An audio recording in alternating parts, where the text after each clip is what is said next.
माननीय सभासदों, माननीय अध्यक्ष जी,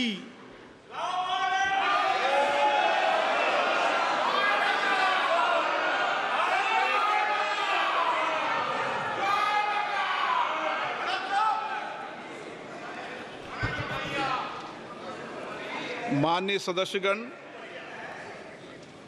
मुझे अपनी ओर से तथा सदन के माननीय सदस्यों की ओर से अंतर संसदीय संघ आईपीयू की प्रेसिडेंट और तंजानिया संयुक्त गणराज्य की नेशनल असेंबली की अध्यक्ष माननीय डॉक्टर तुलिया एक्सन का स्वागत करते हुए अत्यंत प्रसन्नता हो रही है। वे हमारी सम्मानित अतिथि के रूप में भारत की आधिकारिक यात्रा पर आई है। यह हमारे लिए खुशी की बात है कि डॉक्टर एक्सन बजट सत्र को देखने के लिए यहाँ उपस्थित है। माननीय डॉक्टर तुलिया एक्सन शुक्रवार दिनांक 19 जुलाई 2024 को भारत पहुंची। उन्होंने 21 जुलाई 2024 को आगरा का भ्रमण किया और इस समय वह विशेष बॉक्स में आसीन है। हम भारत में उनके सुखद और सफल प्रवास की कामना करते हैं। हम अंतर संसदीय संघ के प्रेसिडेंट के रूप में उनकी भूमिका के लिए सफलता की भी कामना करते हैं। उनके माध्यम से हम तंजानिया गणराज्य की संसद के सदस्यों, तंजानिया की सरकार तथा वहाँ की मित्र जनता को बधाई और शुभकामनाएं देते हैं। माननीय सदस्यगण, जैसा कि आपको समाचार भाग 2 के माध्यम से पहले ही सूचित किया जा चुका है कि माननीय वित्त मंत्री जी के बजट भाषण की प्रतियां हार्ड कॉपी के रूप में उपलब्ध कराई जाएगी। अतः बजट प्रस्तुत हो जाने के पश्चात माननीय सदस्य कृपया बजट भाषण की अपनी अपनी प्रति प्रकाशन काउंटर से प्राप्त कर लें। आपको ये भी सूचित किया जाता है कि माननीय मंत्री द्वारा बजट प्रस्तुत किए जाने के पश्चात बजट की प्रतियां आपको मेंबर्स पोर्टल के माध्यम से भी उपलब्ध करा दी जाएगी। माननीय वित्त मंत्री Shrimati Nirmala Sitharaman.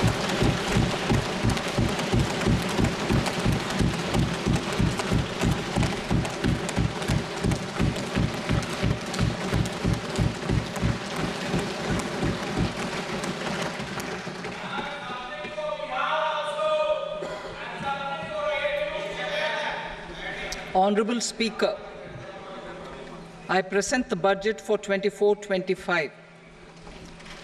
Introduction.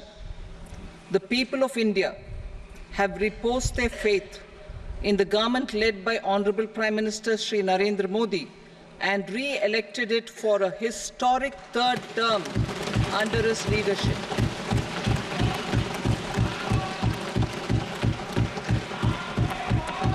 We are grateful for their support, faith, and trust in our policies.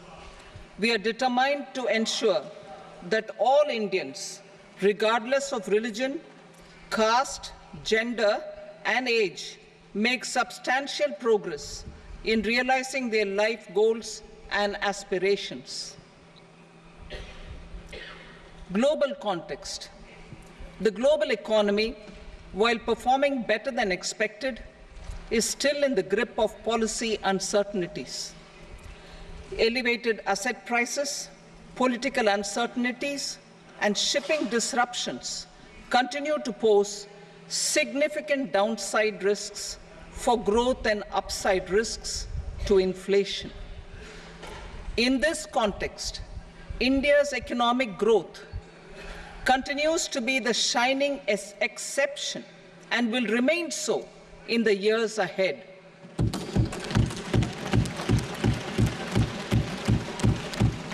India's inflation continues to be low, stable, and moving towards the 4% target. Core inflation, that is non-food and non-fuel, currently is 3.1%. Steps are being taken to ensure supplies of perishable goods reach markets adequately. Interim budget As mentioned in the interim budget, we need to focus on 4 major castes, namely the Garib, Mahilaye, Yuva, and Annadata, the poor, women, youth, and the farmer. For Annadata, we announced higher minimum support prices a month ago for all major crops, delivering on the promise of at least a 50% margin over costs. Pradhan Mantri Garib Kalyan Anna Yojana was extended for 5 years, benefiting more than 80 crore people. Administrative actions for approval and implementation of various schemes announced in the interim budget are well underway. The required allocations have been made. Budget theme. Turning attention to the full year and beyond in this budget, we particularly focus on employment, skilling, MSMEs, and the middle class. I am happy to announce the Prime Minister's package of 5 schemes and initiatives to facilitate employment, skilling, and other opportunities for 4.1 crore youth over a 5-year period, with a central outlay of 2 lakh crore rupees. I will speak about them shortly, while more details may be seen in the annexure. This year, I've made a provision of 1.48 lakh rupees, 1.48 lakh crore rupees for education, employment, and skilling. Budget priorities. The people have given a unique opportunity to our government to take the country on the path of strong development and an all-round prosperity. In the interim budget, we promised to present a detailed roadmap for our pursuit of Vikasit Bharat. In line with the strategy set out in the interim budget, this budget envisages sustained efforts on the following 9 priorities for generating ample opportunities for all. Number 1, productivity and resilience in agriculture. Number 2, employment and skilling. Number 3, inclusive human resource development and social justice. 4, manufacturing and services. 5, urban development. 6, energy security. 7, infrastructure. 8, innovation, research and development. And 9, next generation reforms. Subsequent budgets will build on these and add more priorities and actions. A more detailed formulation will be carried out as part of the economic policy framework, about which I will speak later in this speech. This budget details some of the specific actions to be initiated in the current year towards fulfillment of these priorities, with potential for transformative changes. The budget also covers some of the previously made announcements, with intent to strengthen them and step up their implementation for expediting our journey towards the goal of Vikasit Bharat. Priority 1, productivity and resilience in agriculture. Transforming agricultural research. Our government will undertake a comprehensive review of the agricultural research setup to bring the focus on raising productivity and developing climate-resilient varieties. Funding will be provided in challenge mode, including to the private sector. Domain experts, both from the government and outside, will oversee the conduct of such research. Release of new varieties. New 109 high-yielding and climate-resilient varieties of 32 field and horticultural crops will be released for cultivation by farmers. Natural farming. In the next 2 years, 1 crore farmers across the country will be initiated into natural farming, supported by certification and branding. Implementation will be through scientific institutions and willing gram panchayats. 10,000 need-based bio-input resource centers will be established. Missions for pulses and oilseeds. For achieving self-sufficiency in pulses and oilseeds, we will strengthen their production, storage, and marketing. As announced in the interim budget, a strategy is being put in place to achieve Atmanirbharta for oilseeds such as mustard, groundnut, sesame, soybean, and sunflower. Vegetable production and supply chains. Large-scale clusters for vegetable production will be developed closer to major consumption centers. We will promote farmer-producer organizations, cooperatives, and startups for vegetable supply chains, including for collection and storage and marketing. Digital public infrastructure for agriculture. Buoyed by the success of the pilot project, our government, in partnership with the states, will facilitate the implementation of the digital public infrastructure in agriculture for coverage of farmers and their lands in 3 years. During this year, digital crop survey for Kharif using the DPI will be taken up in 400 districts. The details of 6 crore farmers and their lands will be brought into the farmer and land registries. Further, the issuance of Jan Samarth based Kisan credit cards will be enabled in 5 states. Shrimp production and export. Financial support for setting up a network of nucleus breeding centers for shrimp brood stocks will be provided. Financing for shrimp farming, processing, and export will be facilitated through NABARD. National cooperation policy. Our government will bring out a national cooperation policy for systematic, orderly, and all-round development of the cooperative sector, fast-tracking growth of rural economy and generation of employment opportunities on a large scale will be the policy goal. This year, I have made a provision of 1.52 lakh crore rupees for agriculture and allied sectors.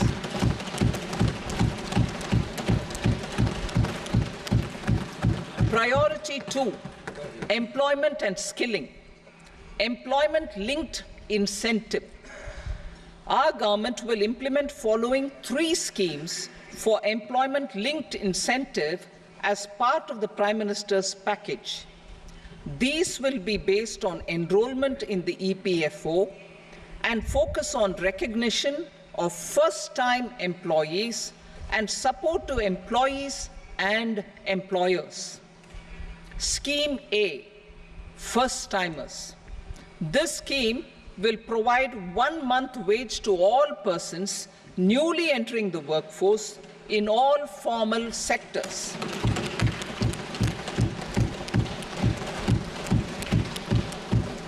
Direct benefit transfer of 1 month's salary in 3 installments to first-time employees as registered in the EPFO will be up to 15,000 rupees.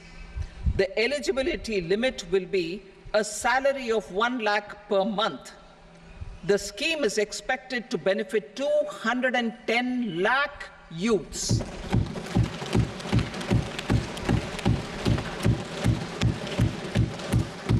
Scheme B, job creation in manufacturing.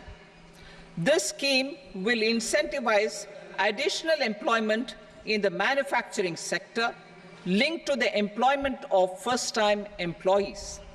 An incentive will be provided at specified scale directly both to the employee and the employer with respect to the EPFO contribution in the first 4 years of employment.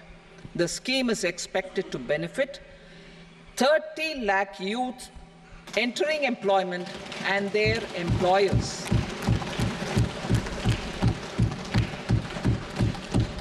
Scheme C, support to employers. This employer-focused scheme will cover additional employment in all sectors. All additional employment within a salary of 1 lakh rupee per month will be counted.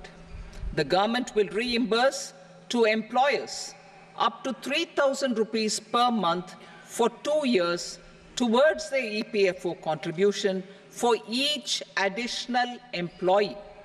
The scheme is expected to incentivize additional employment of 50 lakh persons.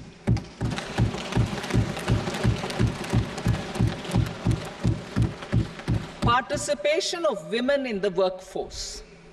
We will facilitate higher participation of women in the workforce through setting up of working women hostels in collaboration with industry and establishing creches. In addition, the partnership will seek to organize women-specific skilling programs and promotion of market access for women SHG enterprises. Skilling program.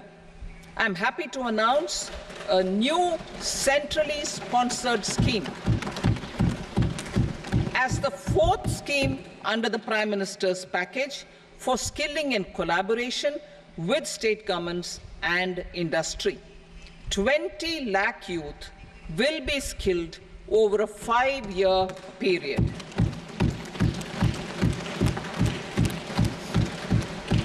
(1,000 industrial training institutes will be upgraded in hub and spoke arrangements with outcome orientation.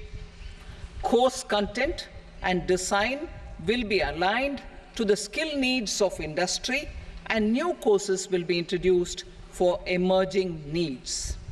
Skilling loans.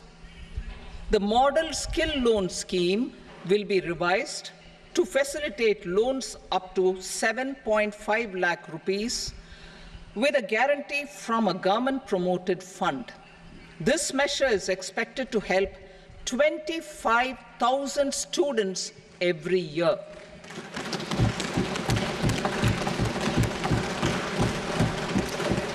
Education loans.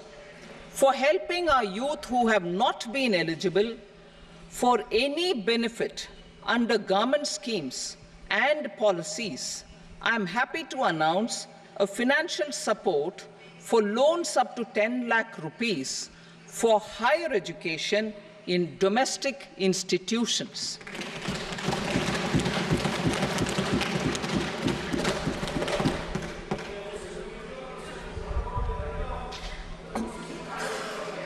E-vouchers for this purpose. E-vouchers for this purpose will be given directly to 1 lakh students every year for annual interest subvention of 3% of the loan amount. Priority 3, inclusive human resource development and social justice, saturation approach. Our government is committed to all-round, all-pervasive and all-inclusive development of people, particularly farmers, youth, women, and the poor. For achieving social justice comprehensively, the saturation approach of covering all eligible people through various programs, including those for education and health, will be adopted to empower them by improving their capabilities. Implementation of schemes meant for supporting economic activities by craftsmen artisans, self-help groups, scheduled caste, scheduled tribe, and women entrepreneurs and street vendors such as the PM Vishwakarma, PM Swanidhi, National Livelihood Missions, and Stand Up India will be stepped up. Purvodaya. The states in the eastern part of the country are rich in endowments and have strong cultural traditions. We will formulate a plan, Purvodaya, for the all-round development of the eastern region of the country, covering Bihar, Jharkhand, West Bengal, Odisha, and Andhra Pradesh. This will cover human resource development, infrastructure, and generation of economic opportunities to make the region an engine to attain Vikasit Bharat. On the Amritsar-Kolkata Industrial Corridor, we will support development of an industrial node at Gaya.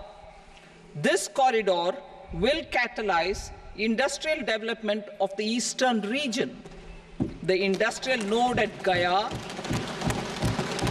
will also be a good model for developing our ancient centers of cultural importance into future centers of modern economy. This model shall showcase Vikas B, Virasat B in our growth trajectory. We will also support development of road connectivity projects, namely 1. Patna-Purnia Expressway, 2. Buxar-Bhagalpur Expressway, 3.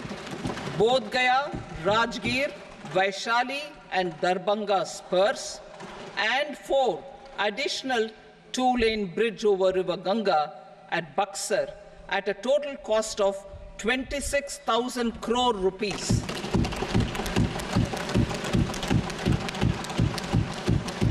Power projects, including setting up of a new 2,400 megawatt power plant at Pir Painti, will be taken up at a cost of 21,400 crore rupees. New airports, medical colleges, and sports infrastructure in Bihar will be constructed.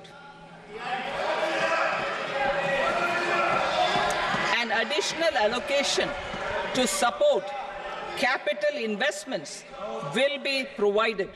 The requests of Bihar government for external assistance from multilateral development banks will be expedited.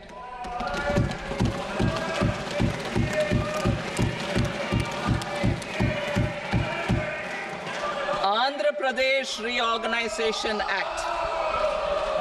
Our government has made concerted efforts to fulfill the commitments in Andhra Pradesh Reorganization Act.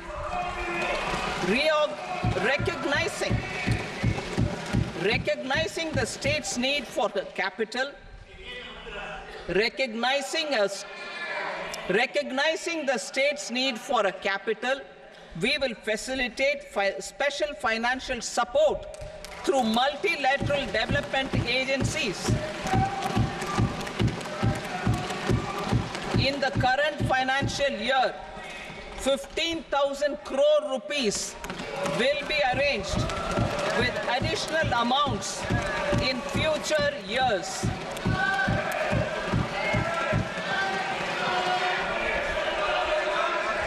Our government is fully committed to financing and early completion of the Polavaram irrigation project, which is the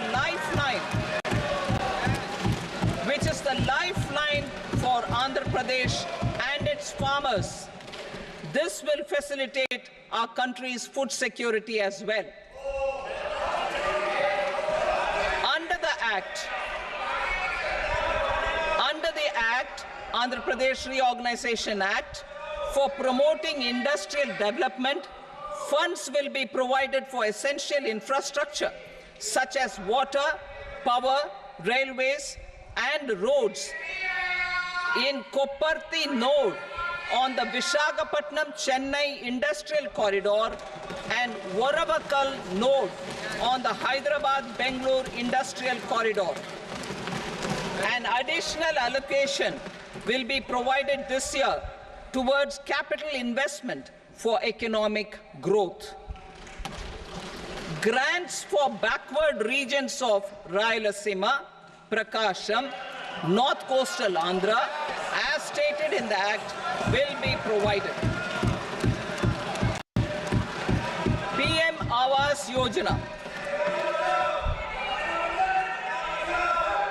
3 crore additional houses under the PM Awas Yojana in rural and urban areas in the country have been announced, for which the necessary allocations are being made. Women-led development. For promoting women-led development, the budget carries an allocation of more than 3 lakh crore for schemes benefiting women and girls. This signals our government's commitment for enhancing women's role in economic development. Pradhan Mantri Janjatiya Unnat Gram Abhiyan. For improving the socio-economic condition of tribal communities, we will launch the Pradhan Mantri Janjatiya Unnat Gram Abhiyan by adopting saturation coverage for tribal families in tribal majority villages and aspirational districts.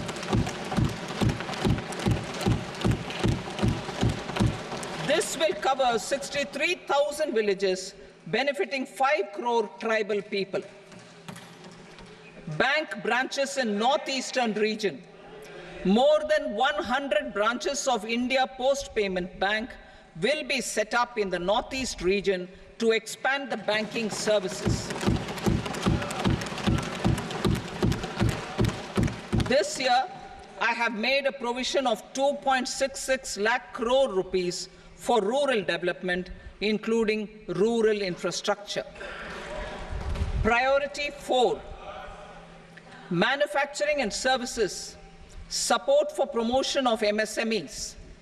This budget provides special attention to MSMEs and manufacturing, particularly labor-intensive manufacturing. We have formulated a package covering financing, regulatory changes, and technology support for MSMEs to help them grow and also compete globally, as mentioned in the interim budget. I am happy to announce the following specific measures. Credit guarantee scheme for MSMEs in the manufacturing sector. For facilitating term loans to MSMEs for purchase of machinery and equipment without collateral or third-party guarantee, a credit guarantee scheme will be introduced. The scheme will operate on pooling of credit risks of such MSMEs. A separately constituted self-financing guarantee fund will provide to each applicant guarantee cover up to 100 crore rupees, while the loan amount may be larger. The borrower will have to provide an upfront guarantee fee and an annual guarantee fee on the reducing loan balance. New assessment model for MSME credit. Public sector banks will build their own in-house capability to assess MSMEs for credit instead of relying on external assessment. They will also take a lead in developing or getting developed a new credit assessment model based on the scoring of digital footprints of the MSMEs in the economy. This is expected to be a significant improvement over the traditional assessment of credit eligibility based only on asset or turnover criteria. That will also cover MSMEs without a formal accounting system. Credit support to MSMEs during stress period. I'm happy to announce a new mechanism for facilitating continuation of bank credit to MSMEs during their stress period. While being in special mention account, SMA account, SMA stage, for reasons beyond their control, MSMEs need credit to continue their business and to avoid getting into the NPA stage. Credit availability will be supported through a guarantee from a government-promoted fund. Mudra loans. The limit of Mudra loans will be enhanced to 20 lakh from the current 10 lakh for those entrepreneurs who have availed and successfully repaid previous loans under the Tarun category. Enhanced scope for mandatory onboarding in TREDS. For facilitating MSMEs to unlock their working capital by converting their trade receivables into cash, I propose to reduce the turnover threshold of buyers for mandatory onboarding on the TREDS platform from rupees 500 crore to 250 crore rupees. This measure will bring 22 more CPSCs and 7,000 more companies onto the platform. Medium enterprises will also be included in the scope of the suppliers. SIDBI branches in MSME clusters. SIDBI will open new branches to expand its reach to serve all major MSME clusters within 3 years and provide direct credit to them. With the opening of 24 such branches this year, the service coverage will expand to 168 out of 242 major clusters. MSME units for food irradiation, quality and safety testing. Financial support for setting up of 50 multi-product food irradiation units in the MSME sector will be provided. Setting up of 100 food quality and safety testing labs with NABL accreditation will be facilitated. E-commerce export hubs to enable MSMEs and traditional artisans to sell their products in international markets. E-commerce export hubs will be set up in public-private partnership mode. These hubs, under a seamless regulatory and logistic framework, will facilitate trade and export-related services under one roof. Measures for promotion of manufacturing and services. Internship in top companies. As the fifth scheme under Prime Minister's package, our government will launch a comprehensive scheme for providing internship opportunities in 500 top companies to 1 crore youth in 5 years. They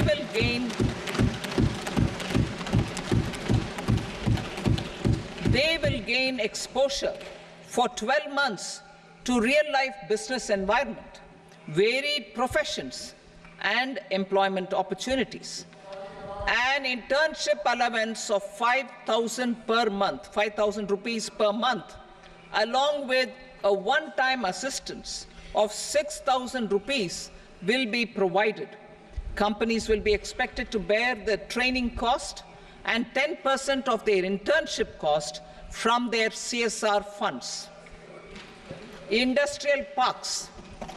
Our government will facilitate development of investment-ready, plug-and-play industrial parks with complete infrastructure in or near 100 cities in partnership with the states and private sector by better using town planning schemes. 12 industrial parks under the National Industrial Corridor Development Program also will be sanctioned.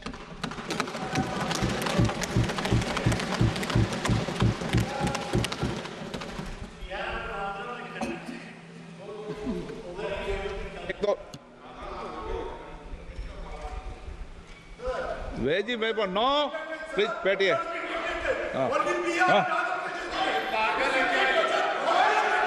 Rental housing.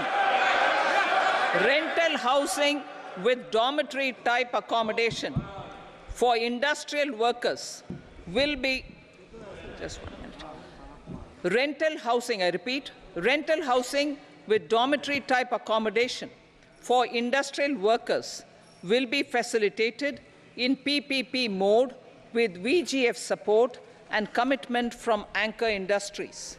Shipping industry, ownership, leasing, and flagging reforms will be implemented to improve the share of Indian shipping industry and generate more employment. Critical mineral mission. We will set up a critical mineral mission for domestic production, recycling of critical minerals, and overseas acquisition of critical mineral assets. Its mandate will include technology development, skilled workforce, extended producer responsibility framework, and a suitable financing mechanism. Offshore mining of minerals. Our government will launch the auction of the first tranche of offshore blocks for mining, building on the exploration already carried out. Digital public infrastructure applications. Turning to the services sector, I propose development of DPI applications at population scale for productivity gains, business opportunities, and innovation by the private sector. These are planned in the areas of credit, e-commerce, education, health, law and justice, logistics, MSME service delivery, and urban governance. Integrated technology platform for IBC ecosystem. An integrated technology platform will be set up for improving the outcomes under the Insolvency Bankruptcy Code for achieving consistency, transparency, timely processing, and better oversight for all stakeholders. Voluntary closure of LLPs. The services of the Center for Processing Accelerated Corporate Exit, CPACE, will be extended for voluntary closure of LLPs to reduce the closure times. National Company Law Tribunals. The IBC has resolved more than 1,000 companies, resulting in direct recovery of 3.3 lakh crore to creditors. 3.3 lakh crore rupees to creditors. In addition, 28,000 cases involving over 10 lakh crore rupees have been disposed of even prior to admission. Appropriate changes to the IBC, reforms and strengthening of the tribunal and appellate tribunals will be initiated to speed up insolvency resolution. Additional tribunals will be established. Out of those, some will be notified to decide cases exclusively under the Companies Act. Debt recovery. Steps for reforming and strengthening debt recovery tribunals will be taken. Additional tribunals will be established to speed up recovery. Priority 5, urban development. Cities as growth hubs. Working with states, our government will facilitate development of cities as growth hubs. This will be achieved through economic and transit planning and orderly development of peri-urban areas utilizing town planning schemes. Creative redevelopment of cities. For creative brownfield redevelopment of existing cities with a transformative impact, our government will formulate a framework for enabling policies, market-based mechanisms, and regulation. Transit-oriented development. Transit-oriented development plans for 14 large cities with a population above 30 lakh will be formulated, along with an implementation and financing strategy. Urban housing. Under the PM Awas Yojana, Urban 2.0, housing needs of 1 crore urban poor and middle-class families will be addressed with an investment of 10 lakh crore rupees. will include the central assistance of 2.2 lakh crore rupees in the next 5 years. A provision of interest subsidy to facilitate loans at affordable rates is also envisaged. In addition, enabling policies and regulations for efficient and transparent rental housing markets with enhanced availability will also be put in place. Water supply and sanitation. In partnership with state governments and multilateral development banks, we will promote water supply, sewage treatments, and solid waste management projects and services for 100 large cities through bankable projects. These projects will also envisage use of treated water for irrigation and filling up of tanks in nearby areas. Street markets. Building on the success of PM Swanidhi scheme in transforming the lives of street vendors, our government envisions a scheme to support each year over the next 5 years the development of 100 weekly hearts or street food hubs in select cities. Stamp duty. We will encourage states which continue to charge high stamp duty to moderate the rates for all and also consider further lowering duties for properties purchased by women. This reform will be made an essential component of urban development schemes.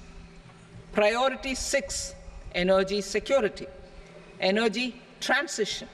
In the interim budget, I had announced our strategy to sustain high and more resource-efficient economic growth, along with the energy security in terms of availability, accessibility, and affordability. We will bring out a policy document on appropriate energy transition pathways that balances the imperatives of employment, growth, and environmental sustainability. PM Surya Ghar Muft Bijli Yojana. PM Surya Ghar Muft Bijli Yojana. In line with the announcement in the interim budget,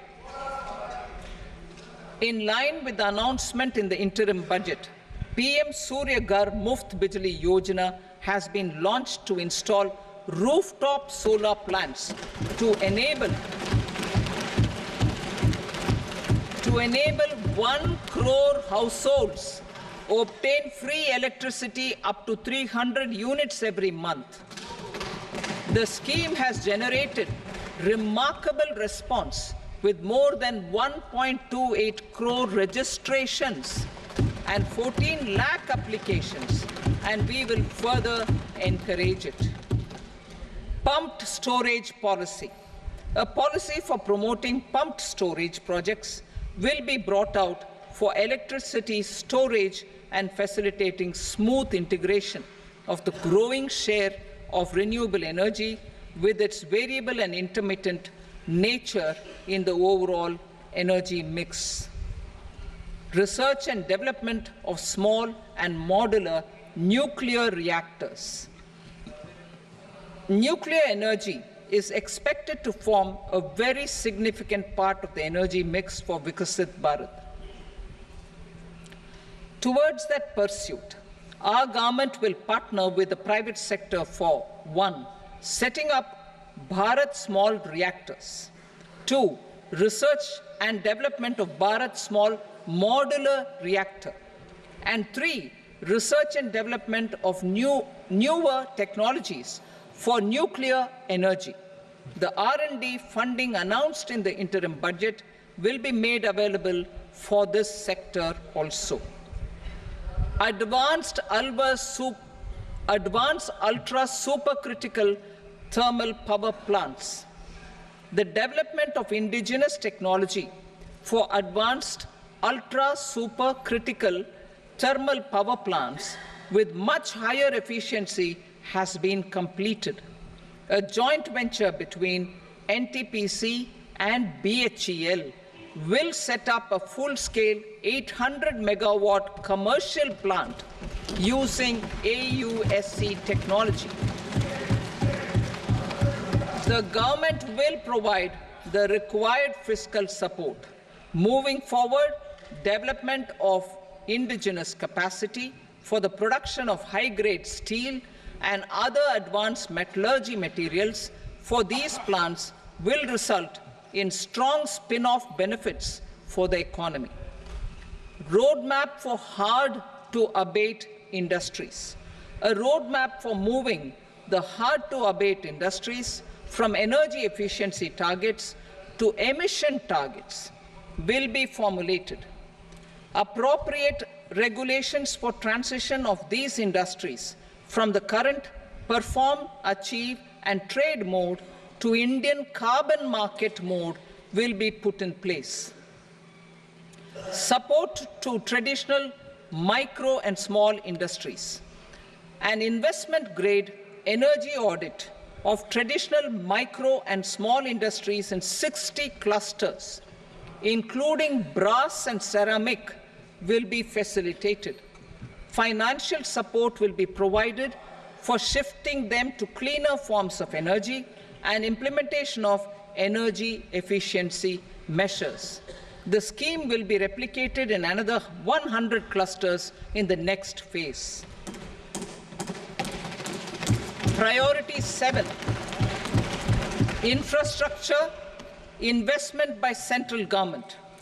Significant investment the central government has made over the years in building and improving infrastructure has had a strong multiplier effect on the economy.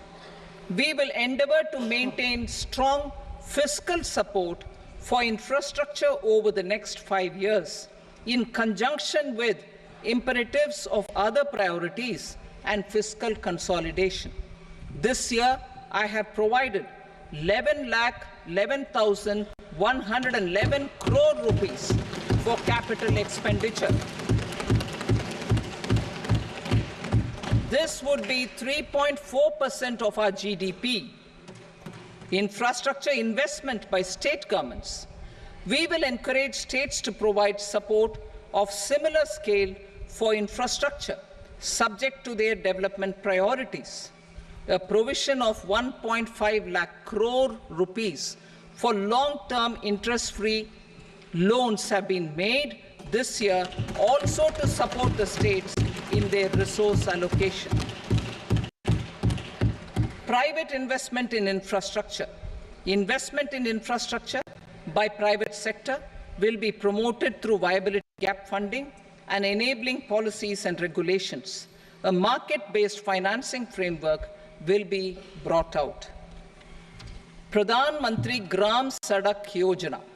Phase 4 of the PMGSY will be launched to provide all-weather connectivity to 25,000 rural habitations,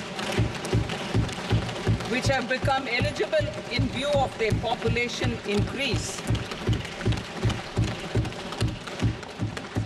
Irrigation and flood mitigation.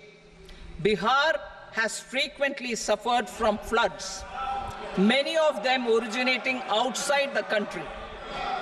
Plans to build flood control structures in Nepal are yet to progress. Our government, through the Accelerated Irrigation Benefit Program and other sources, will provide financial support for projects with estimated cost of 11,500 crore rupees, such as the Kosi-Michi intra-state link and 20 other ongoing and new schemes, including barrages, river pollution abatement, and irrigation projects. In addition, survey and investigation of Kosi-related flood mitigation and irrigation projects will be undertaken.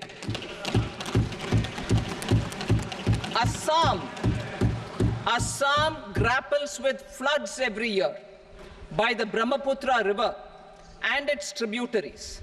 originating outside India. We will provide assistance to Assam for flood management and related projects.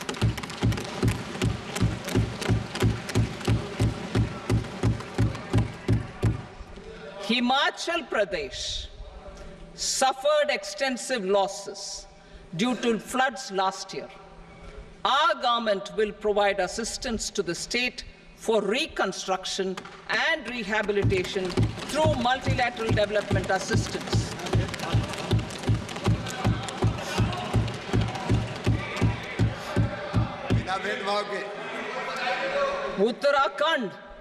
Uttarakhand too suffered losses due to cloudbursts and massive landslides. We will provide assistance to the state. Recently, Sikkim witnessed devastating flash floods and landslides that wreaked havoc across the state. Our government will provide assistance to the state. Tourism has always been a part of our civilization. Our efforts in positioning India as a global tourist destination will also create jobs, stimulate investments, and unlock economic opportunities for other sectors. In addition to the measures outlined in the interim budget, I propose the following measures. Vishnupad Temple at Gaya and Mahabodhi Temple at Bodh Gaya in Bihar are of immense spiritual significance. Comprehensive development of Vishnupad Temple Corridor and Mahabodhi Temple Corridor will be supported, modeled on the successful Kashi Vishwanath Temple Corridor to transform them into world-class pilgrim and tourist destinations. Rajgir holds immense religious significance for Hindus, Buddhists, and Jains. The 20th Tirthankara Muniswarata Temple in the Jain temple complex is ancient. The Saptarishi, or the 7 hot springs, form a warm water Brahmkund that is sacred. A comprehensive development initiative for Rajgir will be undertaken. Our government will support the development of Nalanda as a tourist center, besides reviving Nalanda University to its glorious stature.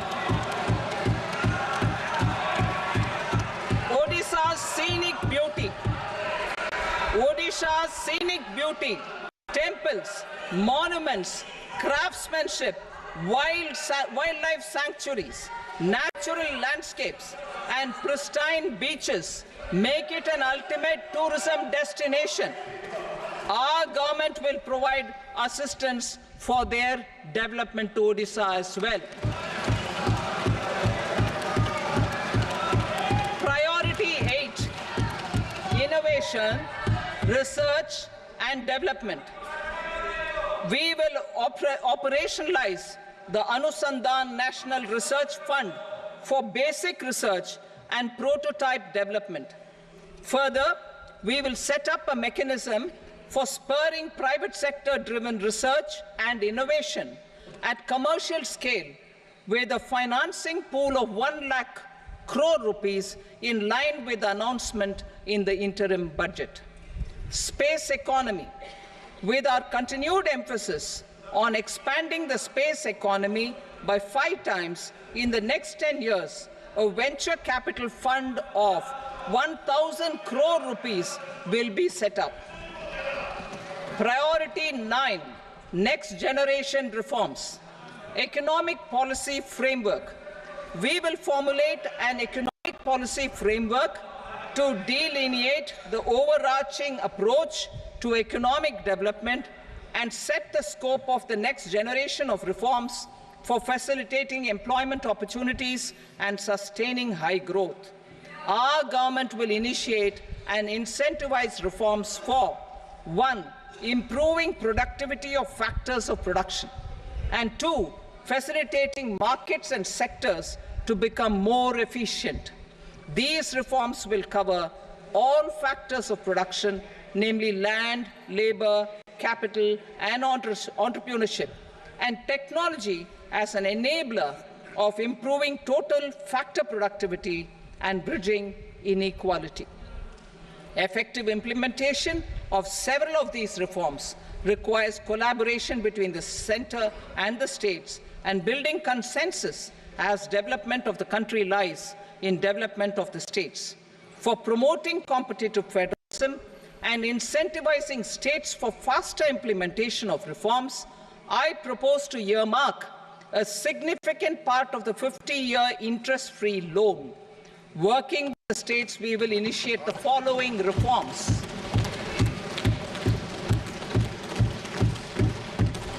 Land-related reforms and actions, both in the rural and urban areas, will cover land administration, will cover 1. Land administration, planning and management, and 2. Urban planning usage and building bylaws. These will be incentivized for completion within the next 3 years through appropriate fiscal support. Rural land-related actions.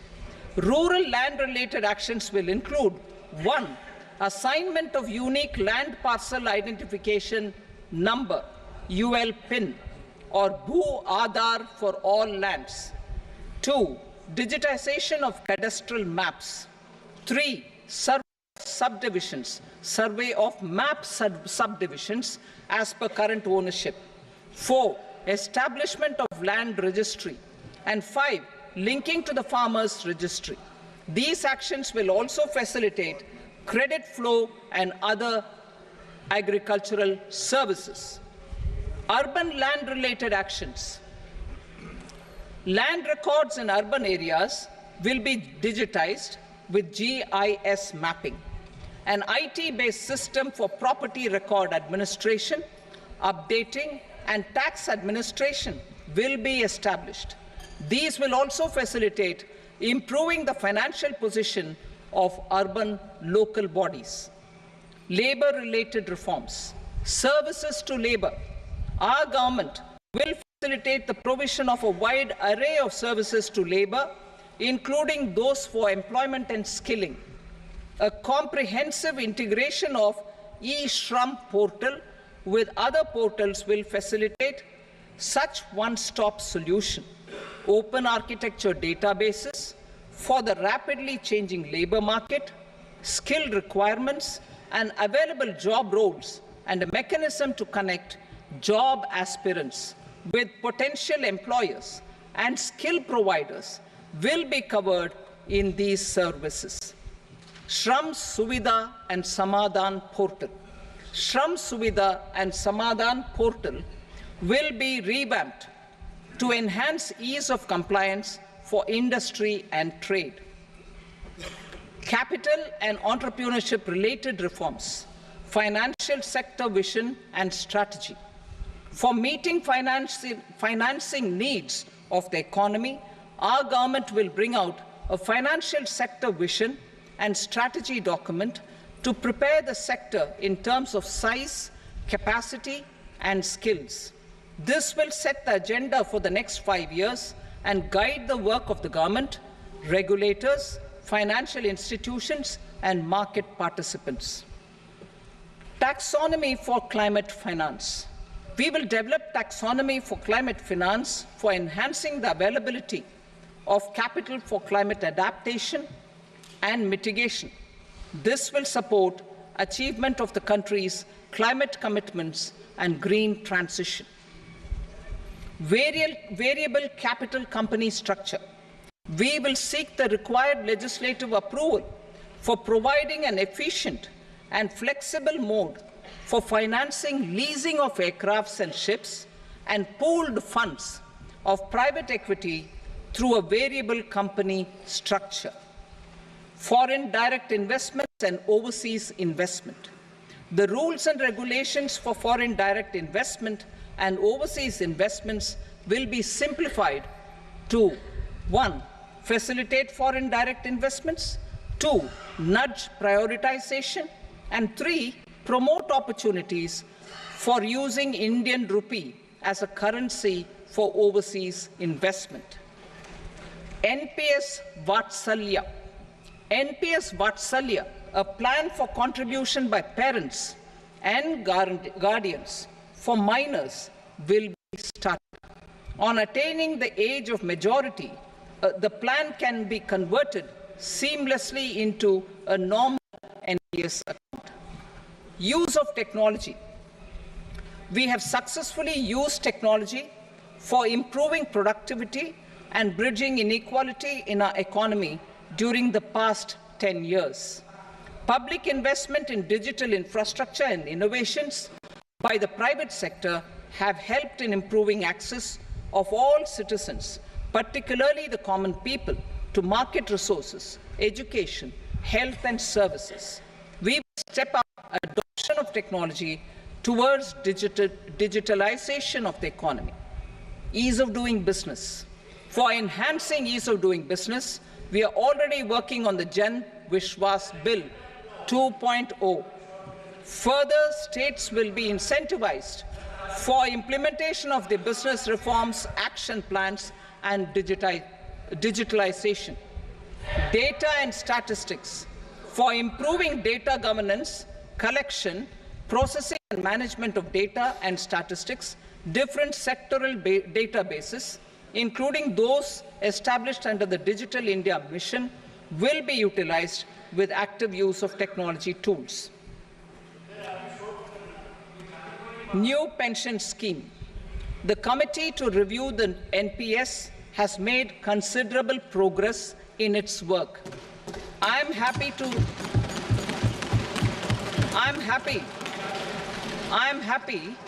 that the staff side of the National Council of the Joint Consultative Machinery for Central Government Employees has taken a constructive approach. A solution will be evolved which addresses the relevant issues while maintaining fiscal prudence to protect the common citizens. Budget estimates for 24-25. For the year 24-25, total receipts other than borrowings and the total expenditure are estimated at 32.07 lakh crore rupees and 48.21 lakh crore rupees respectively. The net tax receipts are estimated at 25.83 lakh crore rupees. The fiscal deficit is estimated at 4.9% of the GDP. The gross and the net market borrowings through dated securities during 24-25 are estimated at 14.01 lakh crore rupees and 11.63 lakh crore rupees respectively. Both will be less than that in 23-24. The fiscal consolidation path announced by me in 2021 has served our economy very well, and we aim to reach the deficit below 4.5% next year. The government is committed to staying the course. From 2026-27 onwards, our endeavour will be to keep the fiscal deficit each year such that the central government's debt will be on a declining path as percentage of GDP. I will now move to Part B.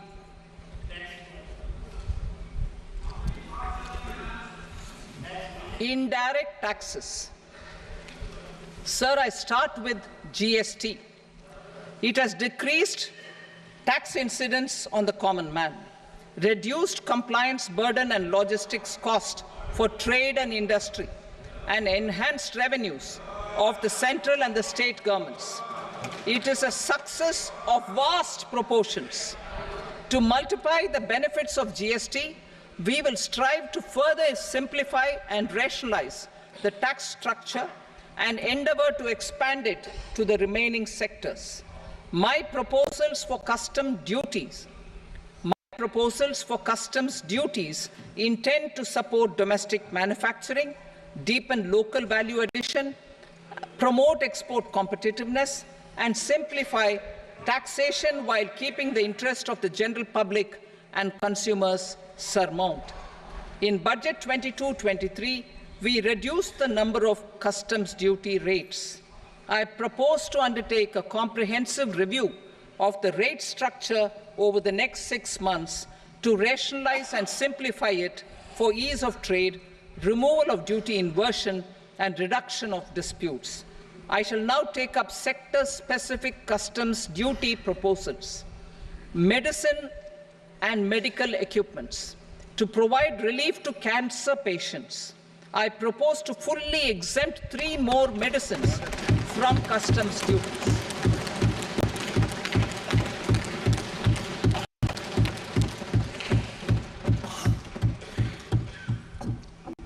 I also propose changes in the BCD on X-ray tubes and flat panel detectors for use in medical X-ray machines under the phased manufacturing program so as to synchronize them with the domestic capacity addition.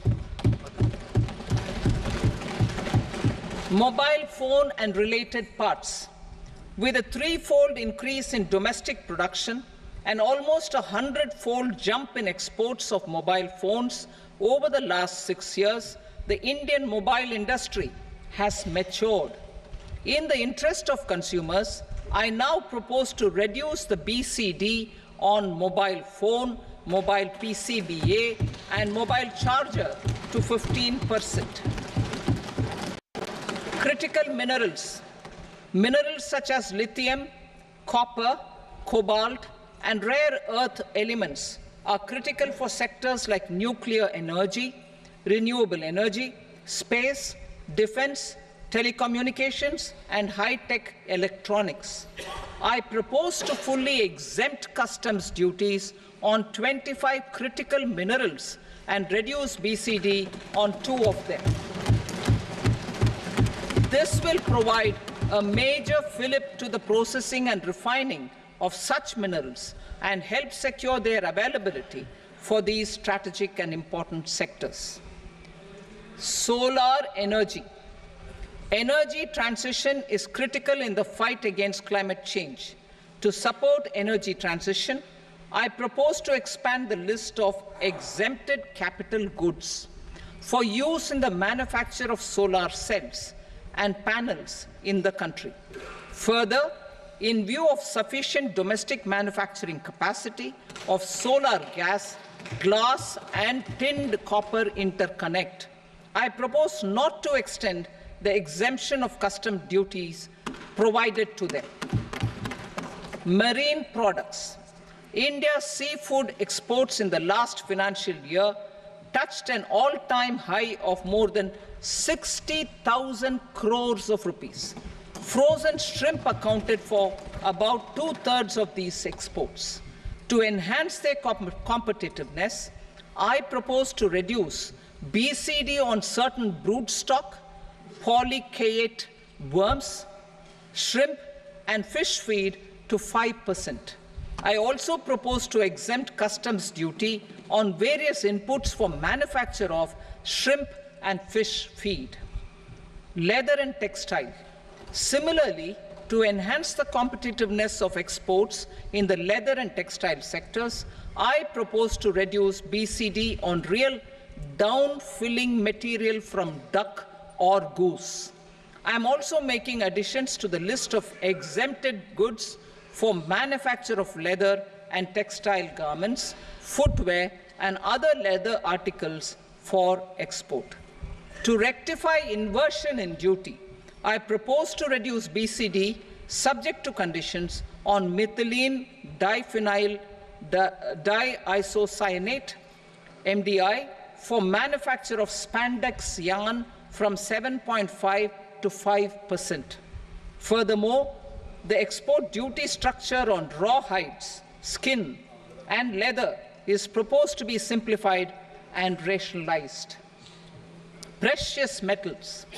To enhance domestic value addition in gold and precious metal jewelry in the country, I propose to reduce customs duties on gold and silver to 6% and that of platinum to 6.4%. Other metals, steel and copper, are important raw materials. To reduce their cost of production, I propose to remove the BCD on ferronickel and blister copper. I am also continuing with nil BCD on ferrous scrap and nickel cathode and concessional BCD of 2.5% on copper scrap. Electronics. To increase value addition in the domestic electronics industry, I propose to remove the BCD subject to conditions on oxygen-free copper for manufacture of resistors. I also propose to exempt certain parts for manufacture of connectors. Chemicals and petrochemicals. To support existing and new capacities in the pipeline, I propose to increase the BCD on ammonium nitrate from 7.5% to 10%. Plastics. PVC flex banners are non-biodegradable and hazardous for environment and health. To curb their imports, I propose to raise the BCD on them from 10 to 25%. Telecommunication equipment. To incentivize domestic manufacturing, I propose to increase the BCD from 10 to 15% on PCBA of specified telecom equipment. Trade facilitation. To promote domestic aviation and boat and ship MRO, I propose to extend the period for export of goods imported for repairs from 6 months to 1 year. I'll read that again. To promote domestic aviation and boat and ship maintenance, repair and operations, I propose to extend the period for export of goods imported for repairs from 6 months to 1 year.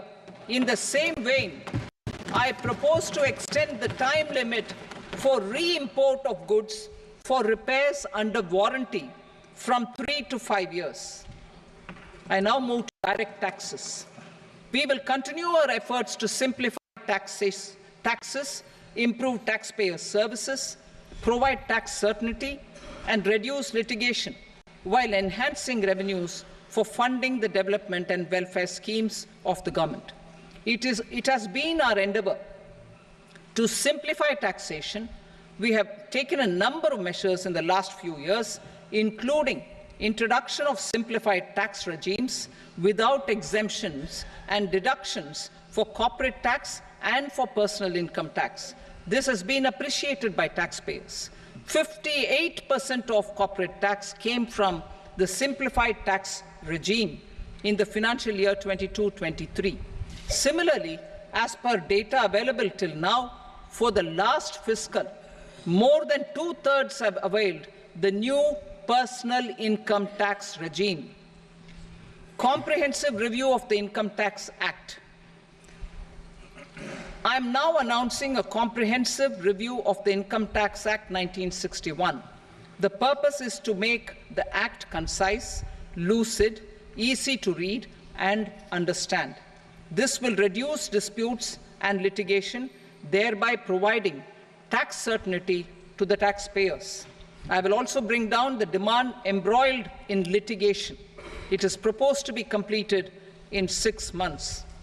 A beginning is being made in the Finance Bill by simplifying the tax regime for charities, tedious rate structures, provisions of reassessment and such provisions, and capital gains taxation.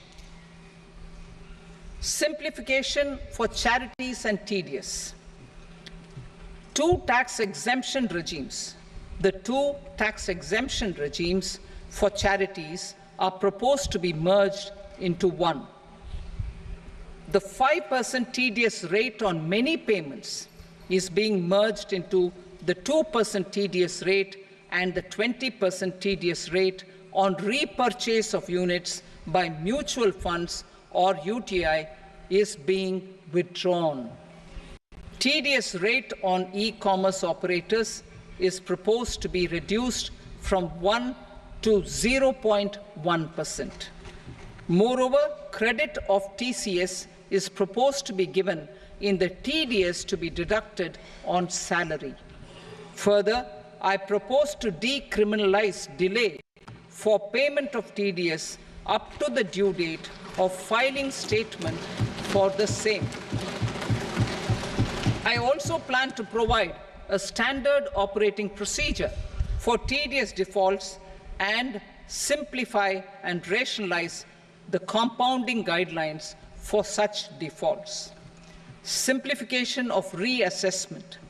I propose to thoroughly simplify the provisions for reopening and reassessment. An assessment hereinafter can be reopened beyond 3 years from the end of the assessment year only if the escaped income is 50 lakh rupees or more, up to a maximum period of 5 years from the end of the assessment year. Even in such cases, a time limit of 6 years before the year of the search, as against the existing time limit of 10 years, is being proposed. This will reduce tax uncertainty and disputes. Simplification and rationalization of capital gains. Capital gains taxation is also proposed to be hugely simplified. Short-term gains on certain financial assets shall henceforth attract a tax rate of 20%, while that on all other financial assets and all non-financial assets shall continue to attract the applicable tax rate. Long-term gains on all financial and non-financial assets, on the other hand, will attract a tax rate of 12.5%. For the benefit of the lower and the middle income classes, I propose to increase the limit of exemption of capital gains on certain financial assets to 1.25 lakh rupees per year. Listed financial assets held for more than a year will be classified as long-term, while unlisted financial assets and all non-financial assets will have to be held for at least 2 years to be classified as long-term. Unlisted bonds and debentures, debt mutual funds, and market-linked debentures, irrespective of holding period, however, will attract tax on capital gains at applicable rates. Taxpayer services.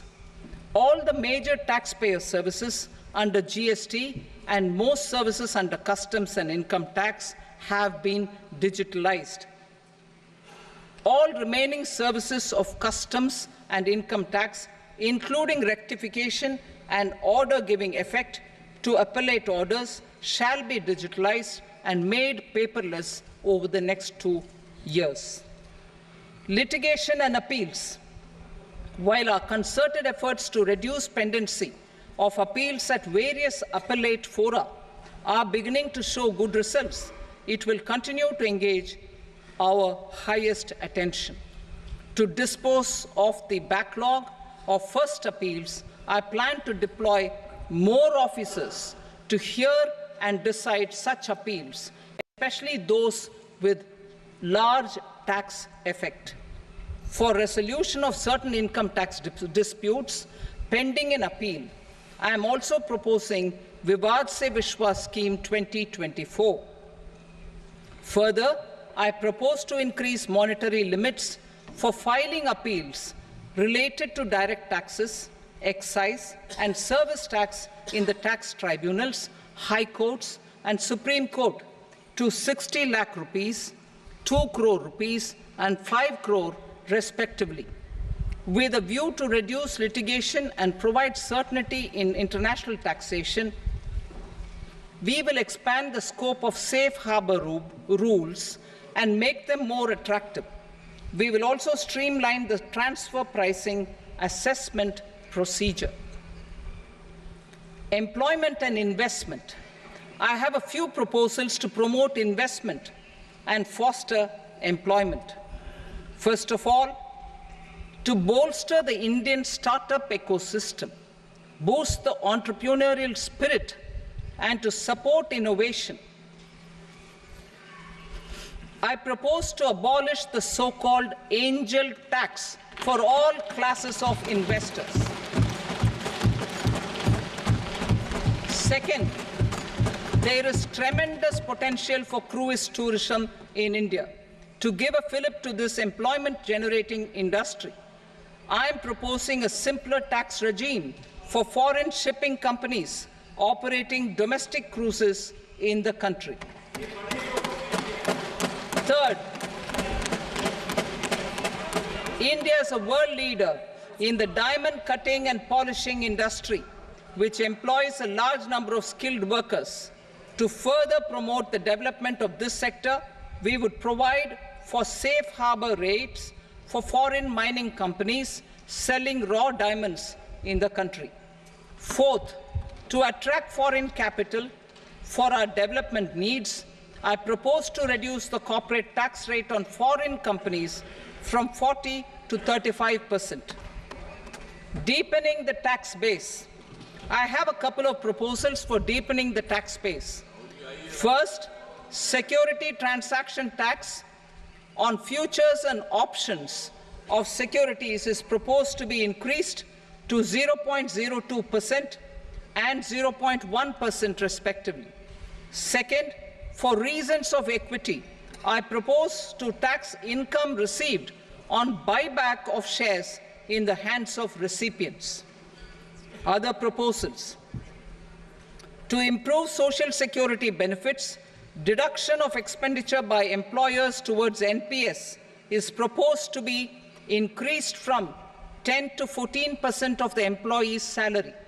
Similarly, deduction of this expenditure up to 14% of salary from the income of employees in private sector, public sector banks and undertakings opting for the new tax regime is proposed to be provided.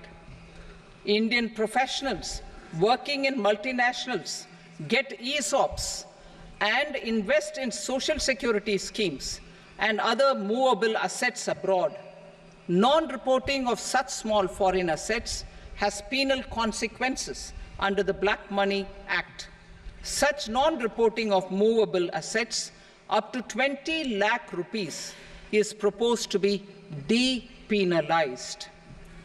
Other major proposals in the finance bill relate to withdrawal of equalization levy of 2%, expansion of tax benefits to certain funds and entities in IFSCs, and immunity from penalty and prosecution to Benamidar on full and true disclosure so as to improve conviction under the Benami Transaction Prohibition Act 1988.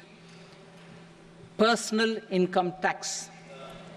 Coming to personal income tax rates, I have two announcements to make for those opting for the new tax regime.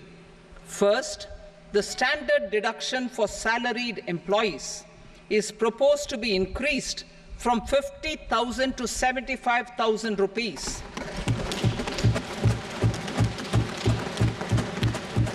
Similarly, deduction on family pension for pensioners is proposed to be enhanced from 15,000 to 25,000 rupees.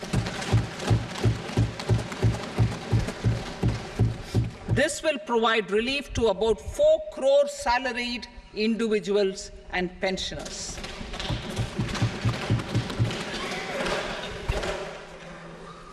Second, in the new tax regime, the tax rate structure is proposed to be revised as follows: 0 to 3 lakh rupees, nil; 3 to 7 lakh rupees, 5%; 7 to 10 lakh rupees, 10%; 10 to 12 lakh rupees, 15%; 12 to 15 lakh rupees, 20%; and above 15 lakh rupees, 30%. As a result of these changes, a salaried employee in the new tax regime stands to save up to 17,500 rupees in income tax.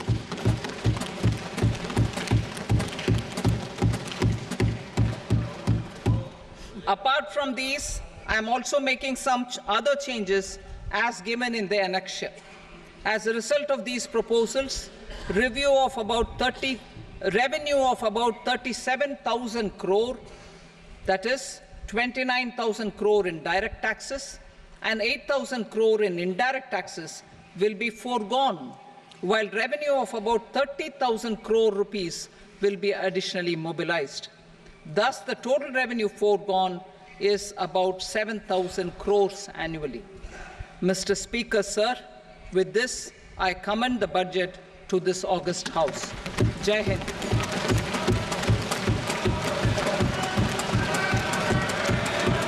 Item number 2. Item number 2.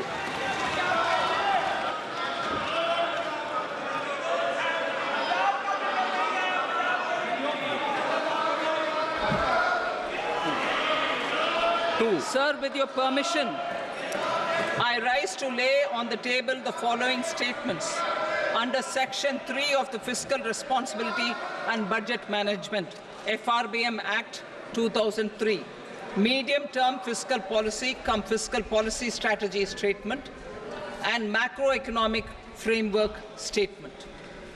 Item number 3. Sir, with your permission, I rise to move for leave to introduce the Finance Number 2 Bill 2024. प्रश्न ये कि विधेयक को पुनर्स्थापित करने की अनुमति प्रदान की जाए। जो सदस्य इसके पक्ष में हाँ कहें, जो सदस्य विरोध में ना कहें। मेरे विचार में निर्णय हाँ वालों के पक्ष में अनुमति प्रदान की जाती है। माननीय मंत्री जी, अब विधेयक पुनर्स्थापित करें। Sir, I introduce the bill. Item number 4. The Union Territory of Jammu and Kashmir budget. Sir, I rise to present a statement, Hindi and English versions, of the estimated receipts and expenditure of the Union Territory of Jammu and Kashmir for the year 24-25. सभा की कार्रवाई कल बुधवार दिनांक 24 जुलाई 2024 को प्राप्त 11 बजे तक के लिए स्थगित की जाती है।